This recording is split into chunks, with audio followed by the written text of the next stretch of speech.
everybody, to This Is My Bourbon Podcast. I'm your host, Perry, and with me, as always, is nobody, because I'm a solo boy now. I mean, I have been for about a month at this point, but yeah. There's nothing. I'm still getting, as you can tell, the muscle memory has not been lost, and I'm still getting used to saying, it's just me. But I hope you're well. I hope you've had a good week. Hope you've enjoyed yourself. I hope you've had I hope you had a good 4th of July too. If you're in the U.S. and that's something that you do, that you celebrate. And yeah, my family is finally home. When I saw you last, they were not. And I was, I guess I'm still kind of recovering from the old hand, foot, and mouth. But I'm not recovering in a way that like people could get contagious, that I am contagious, or that people could get sick from me being contagious. The way that I am recovering is my hands are peeling, and I hate it, and it's awful. It's truly terrible. I wish it would stop. But I can still drink whiskey, you know. There's nothing stopping me from that. And there's nothing stopping me from telling you that if you want to support the show, you can head to patreon.com/mybourbonpodcast, and you can do just that for as little as $1 a month. And from $1 a month, you can get access to our Discord, where you can chat with me. You can chat with people who listen to the show, all of the colorful cast of characters, the peanut gallery, from folks that you know, of course, are aware of from having listened to the show for years at this point. Or if you're a new listener, you can just get acquainted with the people who make this show possible, just like you. Thank you. Or from $5 and up a month, you get some bonus stuff, much like the bonus content that comes out every Monday, a bonus episode. And then on Tuesdays, there's the pregame chats, as well as the early version of the podcast, which is unedited, uncut, unfiltered, where you get some bonus stuff that's only for Patreon. Where this week, I don't know what am I going to do? Because I've got, I don't know what I'm going to do actually for Patreon, on the uncut stuff this week. They normally have like, you know, they get the main review and everything, and then I do a little bit extra, like, kind of a bonus, like, comparison or pour off or things like that. But I'm also considering once or twice a month throwing a full bonus episode onto Patreon as well. That is just for Patreon, from the $5, maybe $10 and up tier, because it would be video and audio, and it would be, you know, me putting in an extra couple of days of work for you all.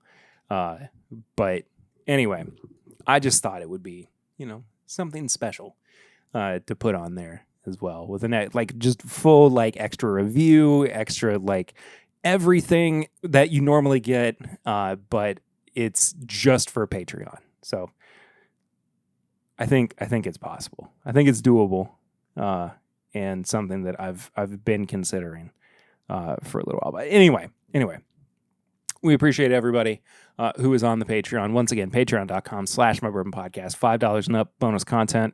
$1 and up, you just support the show. We appreciate it, but you also have access to the Discord, where we do some hangouts every now and then. I'd like to do more of the hangouts as well, because we just simply don't do them enough, and that's on me.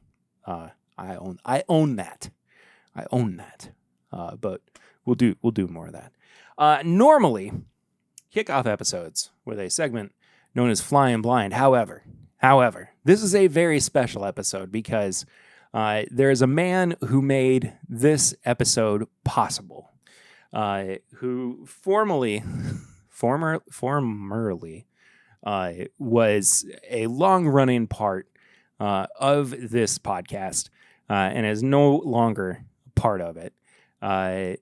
And I had to ask him if he could provide for me samples of the whiskeys that I would be reviewing on this episode. And when he joined the podcast, he brought with him a segment that was known as Sips and Snacks. So when I picked up the samples that I was going to be reviewing, he also provided with me a snack that he said could be paired. And when he was on the show, we paired snacks and with whiskey. And when he left, we stopped doing that segment. I stopped doing that segment because it belonged to him. And I figured because he provided me with a snack and said, hey, pair it up in honor of the late, great, also fake. No, he's not fake. But no longer in the building. Whiskey Mutant. I will pair up what he provided with me. It's the Entenmann's Mini Snack Cake Crumb Cake. It says, make today amazing. And I guess I will. But here's what it looks like for the video watchers, audio listeners. Love you to death. So sorry that you can't get a good view of the mini snack cake. But it's got like a sugar coating on it. It looks a little greasy, but we'll see. We'll find out together. Oh boy.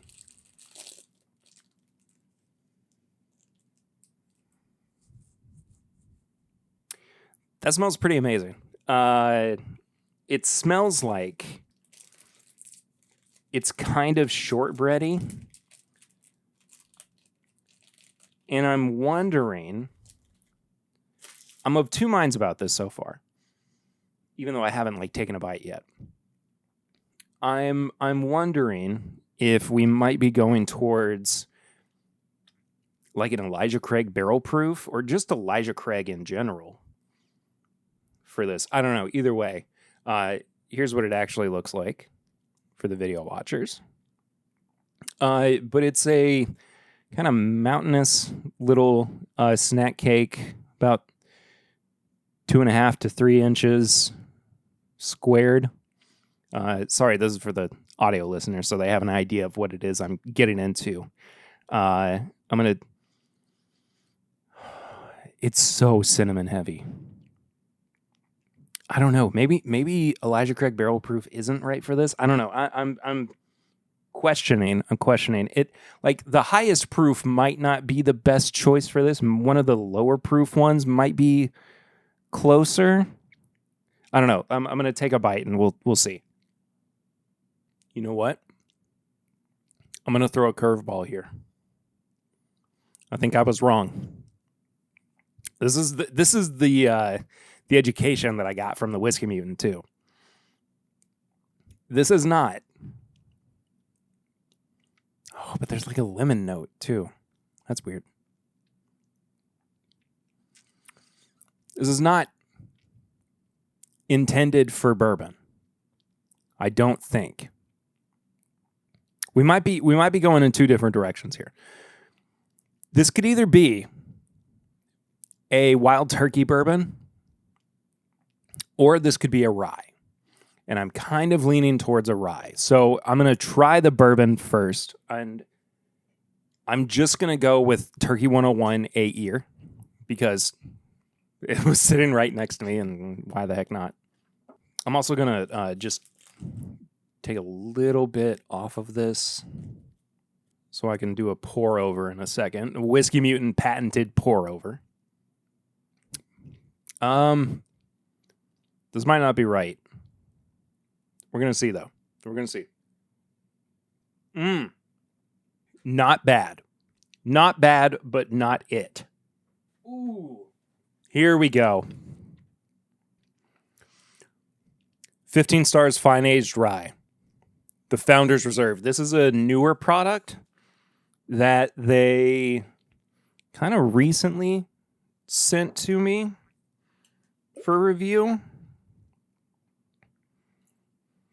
And I kind of get the feeling that this is going to be where it's at. If I'm not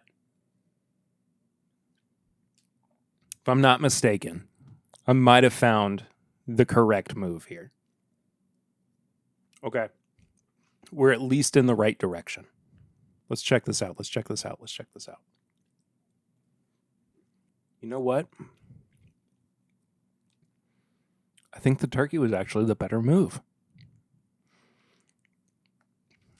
I think at least in this instance, there was something more herbal, more like zesty about the turkey that worked with this, where this rye is not working as well. This rye is too muted. Yeah. The turkey works a lot better. I don't think it's perfect. I think that something like a Russell's probably would push it in the better direction. Just giving it a little bit more oomph. And I don't have time to like, or enough like snack cake to really go through it all the way. But at the very least, it gives me a good idea of what this would look like if I really started to hone in on it. I still haven't figured that out. Doesn't matter. Anyway, the whole point being, Intamin's crumble cake, mini snack cake. If you're going to drink a whiskey with it, get you a turkey. Probably something in the higher proof range, something like a Russell's Pig. But Turkey 101 8-year, not a bad start. I don't mind it. It helps it give a little bit more of a boost, a little bit more of an oomph. It kind of turns it into like pineapple upside down cake or a pound cake or something like that. But that is nice. It's fun to do pairings again on this podcast. We haven't done them in so long. It's been a month. I mean, it's not been that long, but still. Now let's talk about what I've been drinking recently. Because I want to talk about one bottle in particular that I drank on my live stream, which if you're not watching the live streams, please do. That's where I normally cover like bourbon and whiskey news of the week, what's going on in the industry. I do that on YouTube and Twitch. The Twitch channel is twitch.tv/mybourbonpod, just kind of like it is everywhere else. And then YouTube, of course, is just the normal YouTube channel. But I also try to pair it with doing a review as well, or some kind of flight or something. Just depends on what's going on during the week. But this past week, I reviewed a bottle that I had been searching for a while, and I finally found the Jefferson's Reserve Cask Strength at 130 proof. And the purported rumor behind this, it was kind of like unsure. I've heard a little bit more like actual information since this past Thursday's stream. But the barrels that go into it or have gone into it are Heaven Hill, Turkey, and Barton. I can really notice the Barton influence in this, particularly from the Barton products that are or the Barton mash bill that is used on the stuff that is kind of not necessarily like offloaded, but it's not their typical mash bill. But I'm talking like the 75-21-4. It's got quite a bit of influence in there, but everything else is not necessarily like the most harmonious. But all of this is to say that while this initially didn't read like the most ultra positive bottle for me, and is still not my most favorite release in the world, it has improved with time.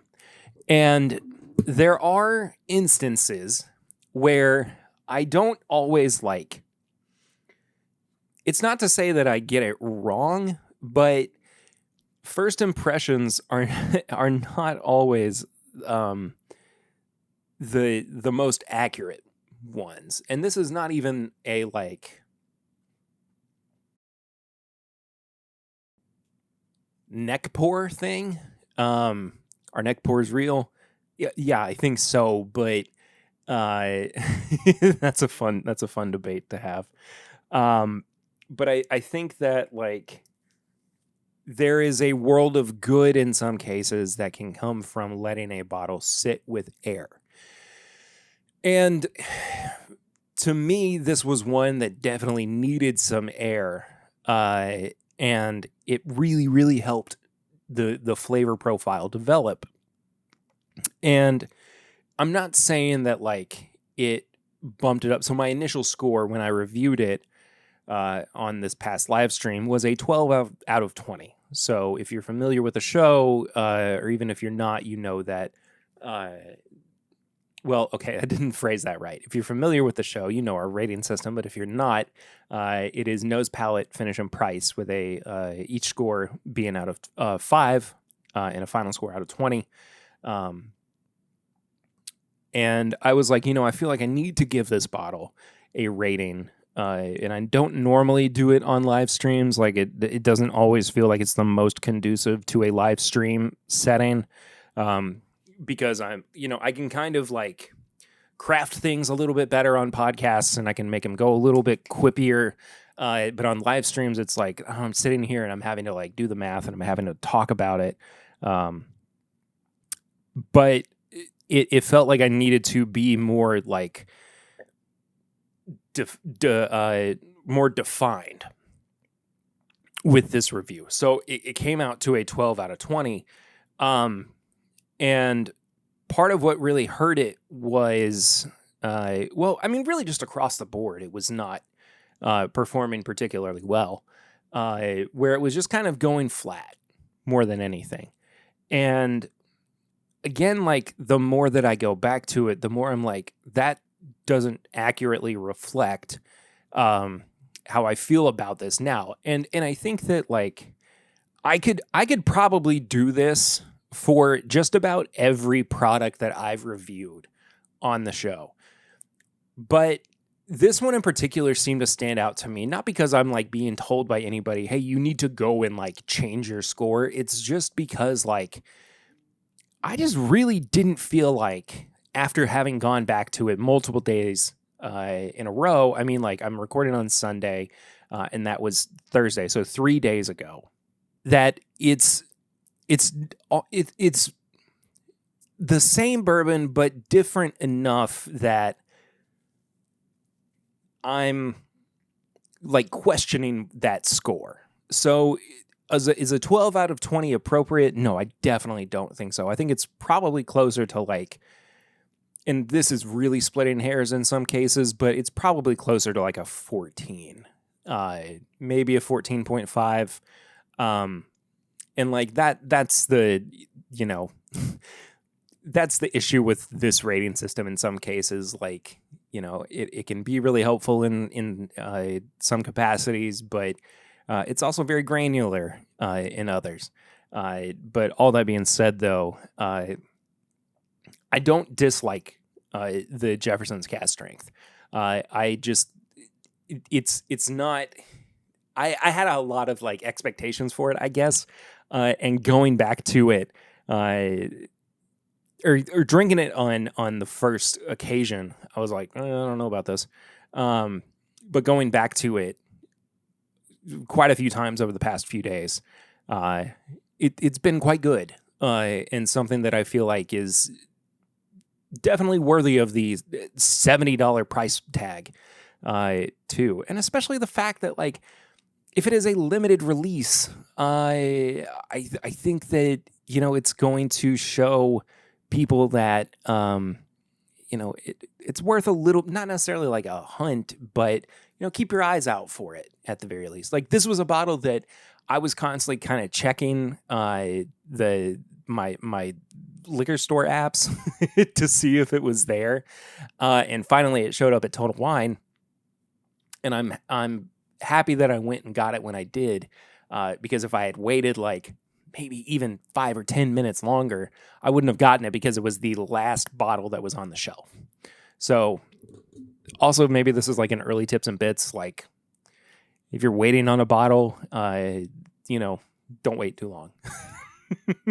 I don't know. Glean from that what you will. But regardless, that's the main, like, what have I been drinking recently? Revisiting the Jefferson's Cask Strength. So, well, folks, I'm very excited for this review. If you're any kind of long-term listener to the show, you know that, or viewer, I suppose, if you're watching on the YouTube. And if you're not, as I said previously, check out the YouTube version of the podcast, and stop in on Thursday nights for my regular live stream. Also, I meant to say this too. I'm trying to do as much like Twitch streaming as possible too, whether it's video games or, just doing more bourbon stuff on Twitch. I don't know. But anyway, I've got this review of 2 new celebratory new Riff products. And if you're a longtime listener or viewer of the podcast, you kind of know that I like what New Riff does. I don't have too big of a problem with their products. But these are their products from their spring 2025 whiskey club. So it's a little bit different from what I would normally review. However, there's something to be said about these because it's the first time that they've put out products that are this old and products that are this high proof. They're called the First Decade whiskeys. One is a bourbon, one is a rye. The bourbon is 65% corn, 30% rye, and 5% malted barley at 120.5 proof. And the rye is 95% rye and 5% malted barley and also 120.5 proof. Now, they say that these are bottled at cask strength. It is crazy that they would both be at cask strength and also at 120.5 proof. I don't know how that would be possible, but I'm going to take them at their word, but also with a little bit of, caution or questionability on this. These were also both $90 a bottle. And being in their like whiskey club is not anything that you have to like pay for. It's not anything that is particularly exclusive. But it is at the very least something that you have to sign up for and be notified for when releases like this come out. So it's not something you can just walk into stores typically and get. Although I do think that there was some distribution for these bottles. I don't remember particularly off the top of my head, but I do think that there was a little bit for some, national release. That being said, though, I do have to, as I alluded to earlier in the episode, give a special thank you to one whiskey mutant, Mr. Eric Smith himself, former co-host of the podcast, for providing me with the samples of these bottles for review on this episode because I did not get the chance to grab either of these. It did not line up with me in one way or another. And I just asked him if he could provide me with samples. And he said, of course. And you would think I would have been able to see him, and it did not work out. He just left them on his porch, and I grabbed them. And I left him with samples as well. It was a trade-off. And one of those samples actually was the Jefferson's cast strength. So there's your there's your rare callback on the podcast. So anyway, I think I'm going to start with the bourbon. I figured that might be a good place to go, especially since the rye is higher rye. But yeah, let's get into it. I'm very excited for this.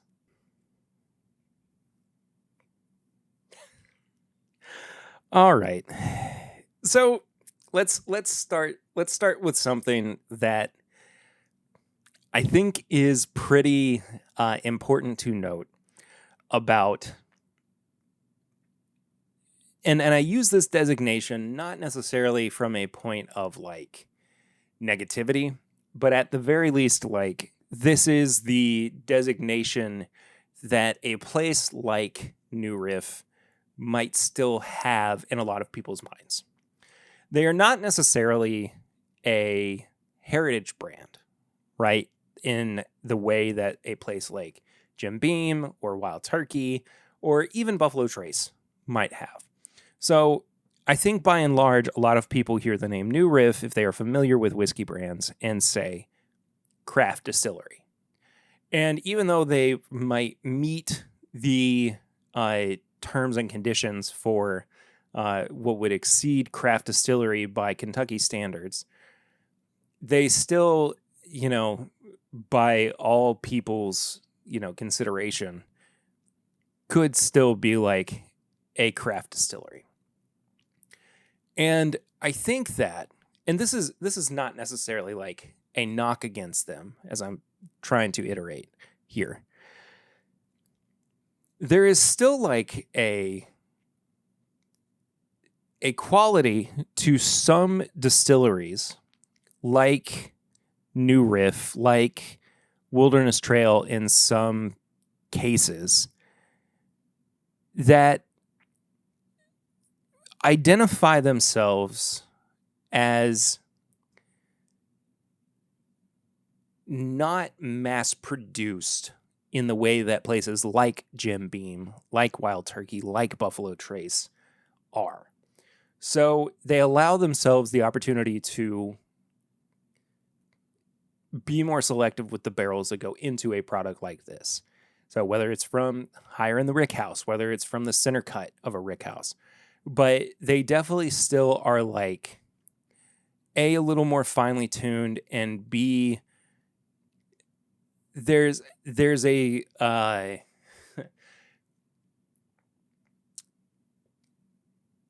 there's a less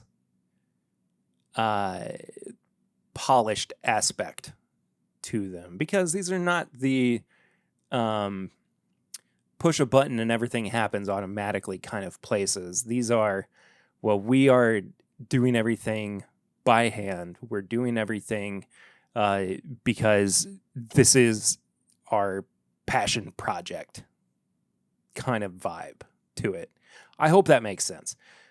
The whole point of this long-winded statement is to say that the nose on this definitely identifies itself as we're still somewhere in craft / new guys on the block territory. And again, not in like a bad capacity, but in a like, this is just not like mass manufactured way. It's still rich, it's still dark, it's still very prominently like 10 years old. Like, they didn't pull, the 10-year-old barrels from the bottom of the rick house and go, you got what you got, There is there is a depth of character here that shows that their blenders, their tasters are paying attention to the quality of product that makes you want to clue into what they're doing at the 4-year, the 6-year, the 8-year level as well. Dark fruit. I mean, just raisiny. It's very nutty. The oak is crazy.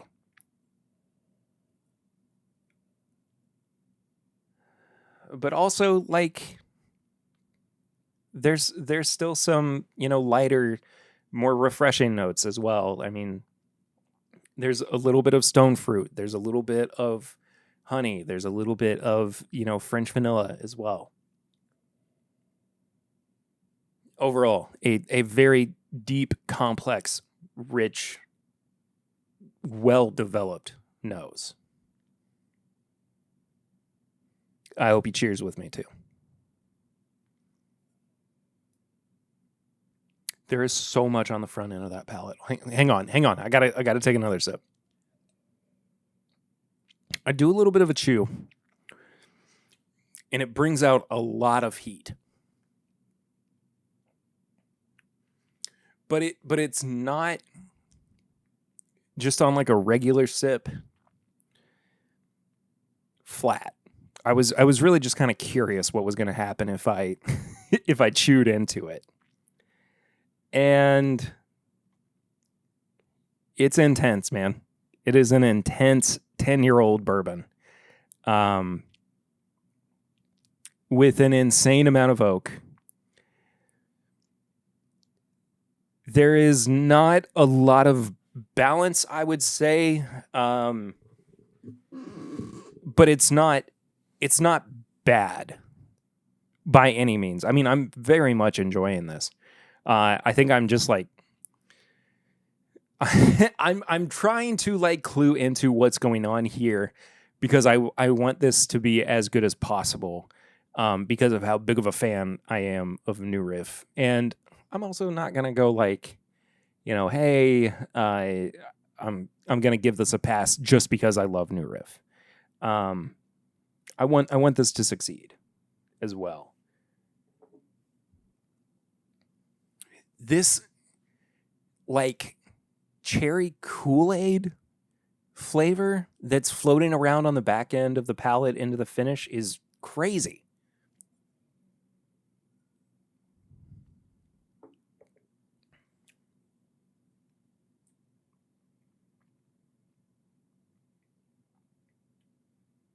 A little bit of mint, a little bit of black tea.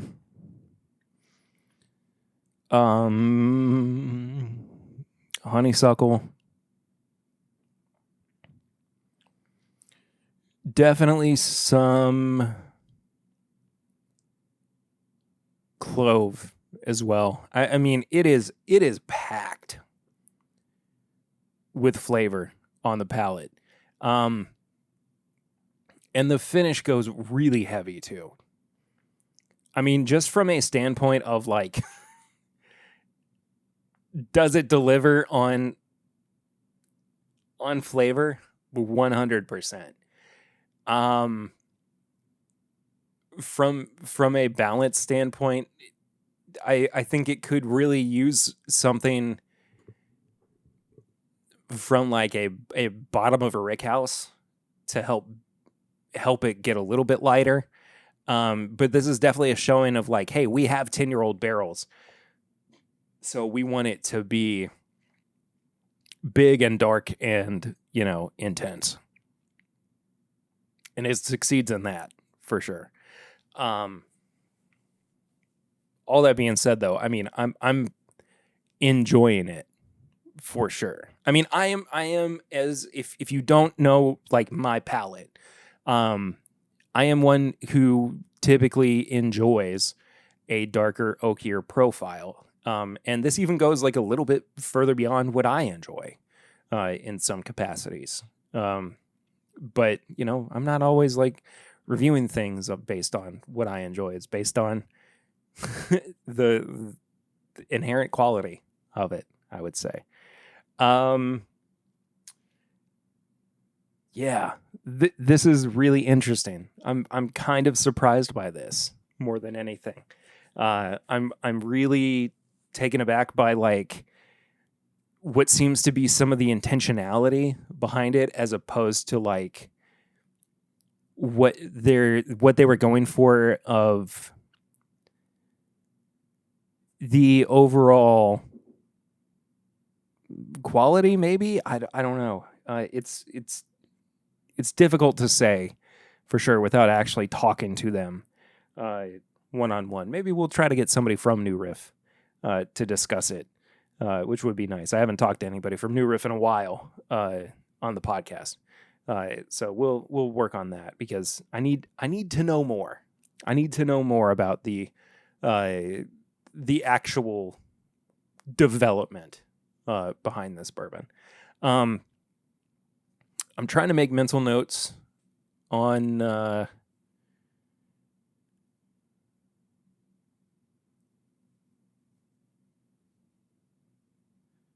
my score here. Actually, I think I'm gonna just gonna type it out so that I don't forget, so that I can move on to the rye. And as much as I love bourbons from New Riff, I am a massive fan of their ryes as well. I think that their 95.5 has never missed. I will be very honest. I think their 95.5 has always been an absolute home run. I just adore their rye whiskey. So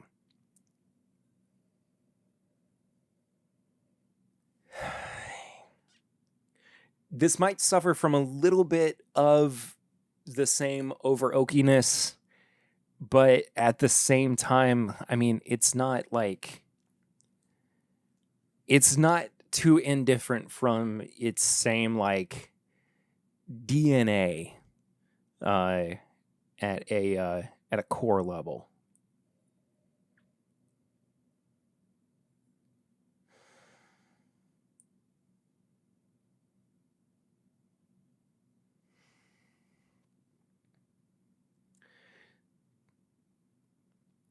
I wish there were such a thing to like accurately describe what I'm getting here, but the best way I can put it is spiced leather. And even then, that feels like I feel insane for saying that, but it truly does have this like, if a like piece of leather were like peppery and a little spicy too.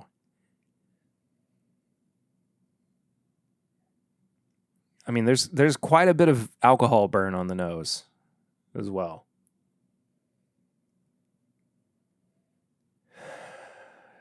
A hint of like French vanilla and honey. The more I dig into it, past like the oak and the like overpowering rye flavors. Notes. All right.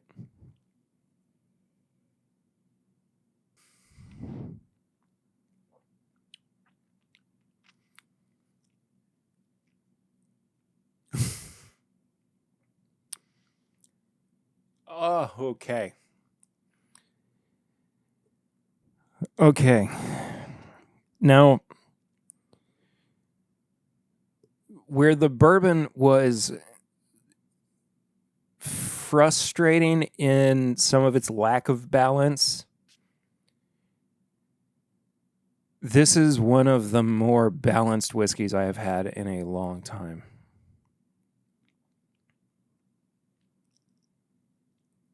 It is spicy. It is sweet. It is oaky. It is floral. It is nutty.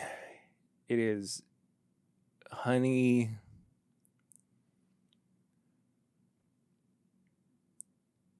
It's cakey too. I mean, it's so complex. Oh my gosh. I'm stunned by the palate on this. The discrepancy between the palate and the nose is crazy. And the finish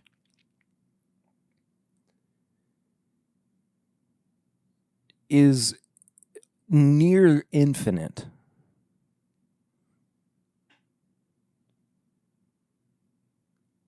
I don't know.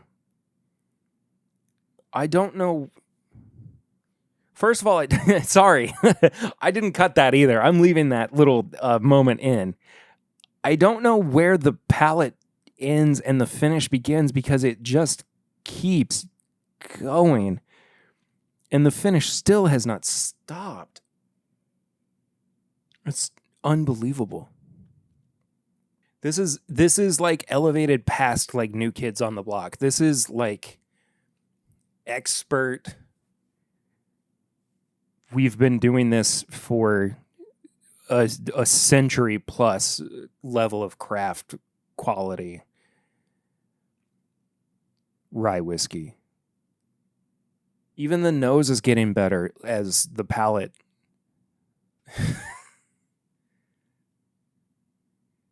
I mean, I hesitate because it's been a long time and I don't think it's there. I don't think it's there.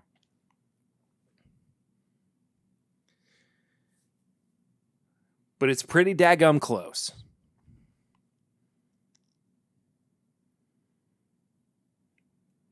And dare I say, the forbidden phrase in the world of Timbip, if you know, you know. I'm stunned by this rye. Absolutely stunned. I don't have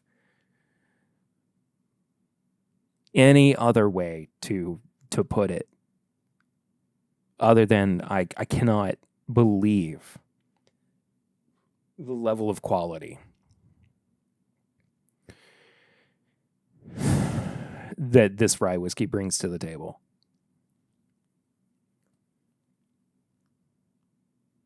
Wow. Okay. Well, I'll say it again because I said it earlier, but our review system here on the podcast is nose, palate, finish, and price. Each category is out of 5. Final score is out of 20. On the bourbon, I'm giving the nose a 4. I think the nose really on the bourbon is one of the best aspects of this.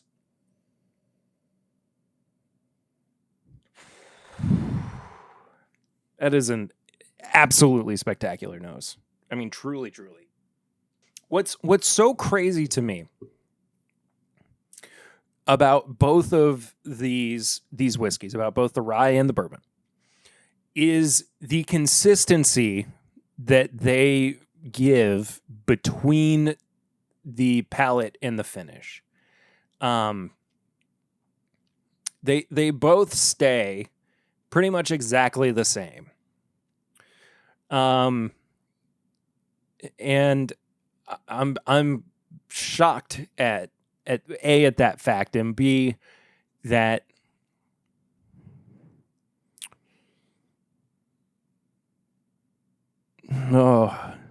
actually the bourbon's getting better. The bourbon's getting better. Sorry.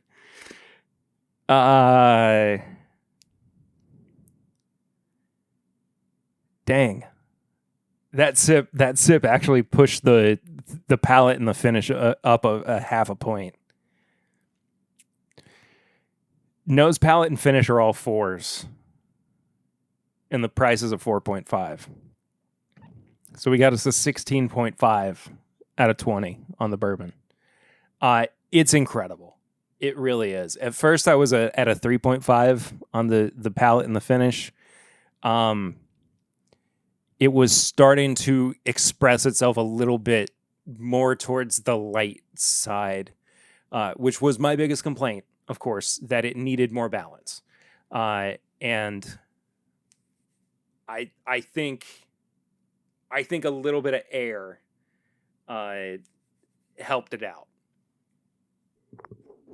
I think it delivered after some airtime.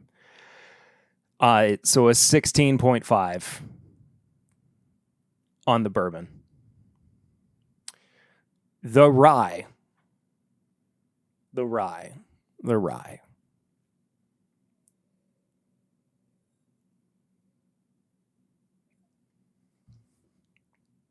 is a 4 on the nose, is a 5 on the palate, is a 5 on the finish, and a 4.5 on the price. Bringing that to an 18.5 out of 20. I think this is an unbelievably exceptional rye whiskey. I'm genuinely just stunned by it. I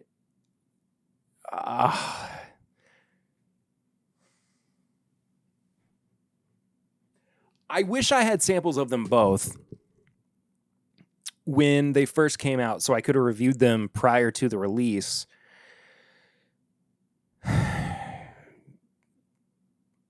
But here I am. Here I sit brokenhearted. But I do have a yearning for both of these bottles. I will say, hopefully one day, I'll be able to acquire them. Will that happen? I doubt it. I highly doubt it. But maybe I'll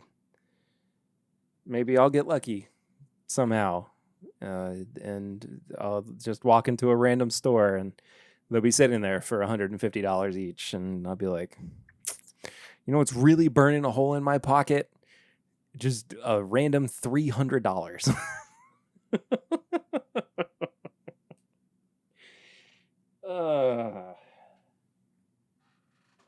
No, that's not gonna happen. I hope that you all were able to get these, though. They are, like I said, excellent. So it's nice to have good reviews every now and then. And I apologize I wasn't able to do these before now, but you know, what are you gonna do? What are you gonna do? Well, that was a heck of a review. I was not prepared for any of that. I will be honest, but that was fun. And yeah. Thanks, Eric, for providing those samples. Loved it. Well, it's time for us to move into a segment known as Barrel Rings. It's a segment of the show that you can be a part of by leaving a voicemail or sending a text message to 859-428-8253. 859-428-8253. Carrier rates may apply. I don't know if that's true, but it's worth saying at the very least, because when you don't know how things work, it's best to be, to cover your bases at the very least. So this is from, this is a text message. This is from our buddy W. Leb. Very excited to see what he says here. This just came in like less than an hour ago as of recording. He says, "Hey, Perry, I haven't texted in a while, giving you a chance to get acclimated to your new solo act. Thank you. I appreciate that. Hopefully you can find the perfect co-host. I was going to apply myself, but the rules are too strict." Speaking of high-proof hot takes, I have a couple of things. I'm not sure if you've seen it where you are, but up here in the Northeast, I constantly see magnetic signs that are supposed to look like a bumper sticker on vehicles that say, "Student driver, please be patient." When you drive by these vehicles, you can obviously tell that they are not a student driver since the sign is faded and cracked. I feel like it's just an excuse for them to do whatever they feel like doing in traffic. That's the first one. My second thing, we'll go through both of WLib's high-proof hot takes, and then we'll move on. My second thing is people that drive forever in the left-hand lane on the highway and will not move over to let you pass. Oddly, most of the poor driving I've observed recently has been 30-something men driving like they're scared as shit to be on the road. I could be way off on both of these, but there you have it. Thanks. WLib, thank you. I appreciate you as always. Let's start with the student driver, please be patient stickers that I also see in and around Lexington, Kentucky. Now, I have a credo, I suppose, of, you know what, unless you are really bothering me on the road, I try to just let you be. Because I don't want to invoke any kind of road rage that might, that might cause any kind of harm to anybody. That being said, though, yeah, there are a lot of those people who just put those stickers on that say, "Student driver, please be patient," that have clearly been on there for like a decade, and it's it's not for any purpose any longer. But that's like if we're going to get into high-proof hot takes, and I didn't really have any this week, but, I can probably scrounge something up here. It's largely, there's a lot of people in this world who are more concerned with themselves than they are other people. And we call it the empathy crisis. Like, you're being too empathetic. And it's like, dude, come on. Like, we should be empathetic. Like, sometimes to a fault. Like, care about people. Like, it's a very important thing to be concerned with others' well-being. Well-being? I don't know. Anyway, but the whole notion of like, oh, well, if I can just go ahead and like pre-excuse myself for something, then they can't get mad at me. Like, that is annoying. And I totally understand where you're coming from. Like, very well could be the case. Now, if you pair that with the 30-somethings, and being a 30-something myself, I do try to abide by traffic laws. So if I am in the left hand, the furthest most left hand, left for whatever. If I'm in the left hand lane, I'm there for a purpose, and that's to get around somebody. Okay? I'm not there to cruise. I'm not there to sit. I'm there to get around somebody. So if you all of a sudden just ride up behind me, you zoom up, that is not going to make me get over any time sooner. That's just going to make things more dangerous for anybody else around me. That being said, though, I am not scared to be on the road. I am scared to be on the road with you. Because I don't know what you are going to do while I am on the road with you. I hope that makes sense. All that being said, I'm mostly, joshing around. But WLab, thank you again for your your high proof hot take barrel ring, because that was nice. But high proof hot take, you should be empathetic. Why are you not empathetic? Care about other people, I guess. What a crazy thing to feel like we have to say out loud. I don't know. Anyway, Tips and Bits is the next segment of this show, and it's the segment of the show where I recommend things that I have been watching, I have been reading, I have been listening to, I have been enjoying, that I want you to also check out. And this week, I'm going to recommend a couple of things. One is something that has been recommended to me that I just recently checked out. Because I am bad at checking things out until they get reminded to me again.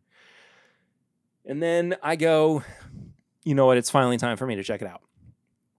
But old co-host of the podcast, Swan, texted me recently and said, have you ever listened to an artist named Chance Pena? And I said, no, I had not. And he said, you would probably really like him because he's a singer-songwriter, and he's got really good music. And I really, honestly, like this is not me just like glazing Swan or anything.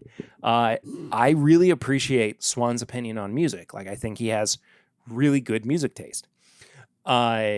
And he sent me a specific song to listen to from Chance Pena, and it's called Sleep Deprivation. I almost said Sleep Deprived. But no, Sleep Deprivation from Chance Pena. I checked it out today, right before I started recording. Great song. Absolutely fantastic song. It immediately hooked me into checking out more of his music. I listened to another song. I cannot remember what the name of it was off the top of my head. That tab actually might still be up now that I think about it.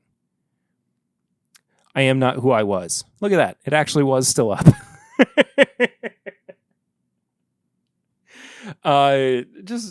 Just good. Just really solid, like not intrusive, singer-songwriter music. I think would be a good piece to add to your rotation. And then I have got a content creator on YouTube for you to go and check out, who also streams on Twitch, but doesn't do so as much because he's that's not so much like what he's into. He's more into like his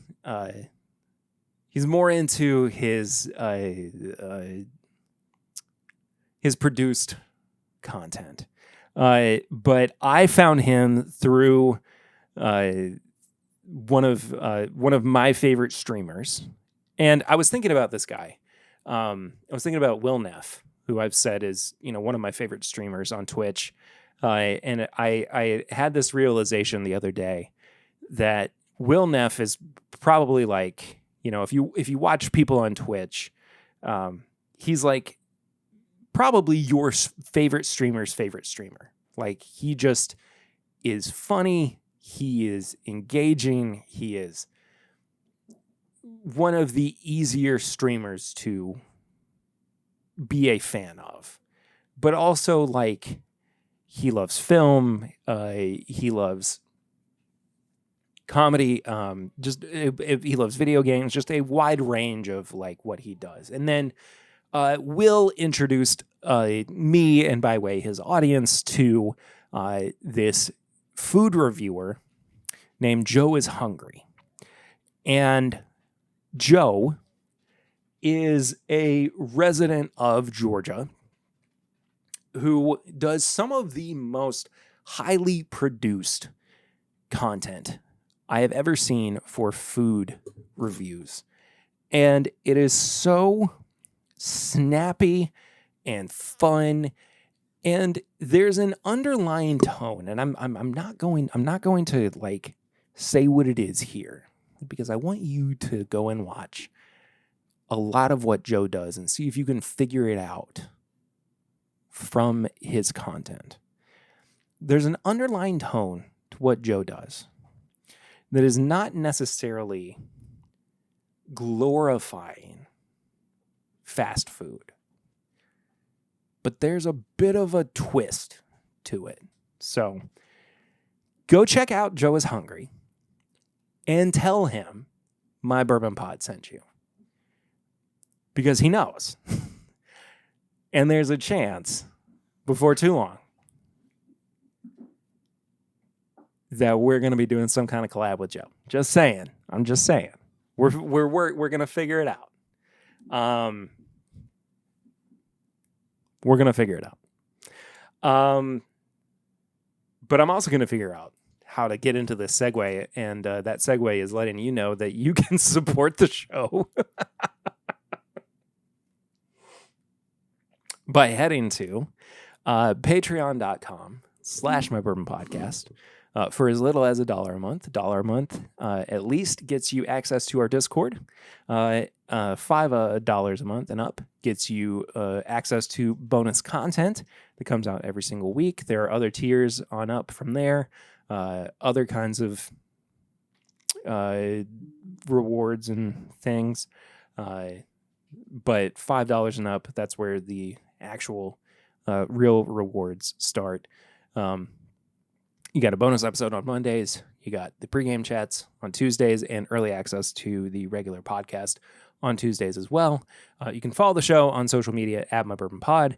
You can also send questions or comments to thisismybourbonshop@gmail.com. If you want to send in a barrel ring, you can do so. That number is 859-428-8253. You can check out all of our apparel and merchandise at bourbonshop.threadless.com. If you have samples, if you have bottles, if you have things that you would like for me to check out on the podcast, we have a P.O. Box. It's P.O. Box 22609, Lexington, Kentucky, 40522. It's a great way. It's the best way, actually. The only way for you to send samples or things to the podcast. We'll check it out. And then last but not least, send a 5-star rated and review to your podcast app of choice. Let's see if we have anything new this week. I don't think we do, but it would be a wonderful way to show your support of the show, and also pushes the show up in the algorithm of the podcast apps that you use, that you listen to. And then, of course, if you're on YouTube, like the video, subscribe if you haven't done so already. New episodes every Wednesday, going live every Thursday. Both on Twitch and YouTube. And I think that about does it. Next week, I meant to say this up top, and I totally forgot. No new episode, no main episode. Might be a bonus episode. I'm not entirely sure if I can get it knocked out in enough time. There will be one. But Patreon will still be getting their regular content, but there is no main episode of the podcast. Maybe a little bonus thing for you all to check out. But I'm on vacation. I finally have a little bit of a break. I also don't have, my I don't have a co-host anymore to fill in when I'm gone. So regardless, I will see you guys next time. Until then, though, I love you. I appreciate you. See you real soon. But I'm Perry, and this is my Bourbon Podcast.